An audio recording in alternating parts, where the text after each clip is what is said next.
Pernah nggak sih kamu ngerasa setiap kali gajian datang rasanya bahagia banget, tapi seminggu kemudian uangnya udah hilang entah kemana? Dulu aku juga begitu. Tiap bulan janji mau nabung, tapi ujungnya sama aja, habis tanpa sisa. Rasanya capek, bukan cuma karena kerjaan, tapi karena selalu mulai dari nol lagi. Dan yang paling nyakitin, itu bukan soal uangnya habis, tapi perasaan gagal ngatur hidup sendiri. Yang penting kerja keras, uang pasti datang lagi. Tapi ternyata uang datang nggak masalah. Yang masalah itu kalau kita nggak tahu cara nahan dia. Kita hidup di zaman dimana gengsi lebih mahal dari kebutuhan. Kita beli hal yang nggak perlu buat nyenengin orang yang nggak peduli. Dan itulah alasan utama kenapa uang selalu habis. Karena bukan dompet kita yang bocor, tapi mindset kita yang salah. Aku ingat satu malam, dompetku kosong, saldo ATM tinggal 12.000. Di situ aku sadar, aku udah capek hidup cuma buat bertahan. Aku mau hidup yang tenang. Aku mulai belajar pelan-pelan tentang cara mengatur uang, cara membedakan ingin dan butuh.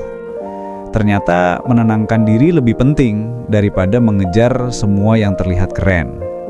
Karena pada akhirnya, yang kita cari bukan uang sebanyak-banyaknya, tapi hati yang tenang dan hidup yang gak dikejar rasa cemas setiap tanggal tua. Aku mulai dari hal sederhana. Catat semua pengeluaran, pisahkan uang buat kebutuhan, simpanan, dan hiburan.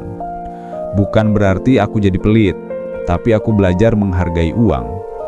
Dulu aku pikir menabung itu ngebosenin, tapi ternyata menabung itu bentuk sayang sama diri sendiri di masa depan. Setiap rupiah yang kamu simpan hari ini adalah kebebasan yang kamu beli untuk hari esok. Kalau kamu sering ngerasa uangmu selalu habis, jangan salahin hidup atau penghasilanmu dulu. Coba lihat ke dalam, cara kamu mengelola dan menghargai uang itu gimana.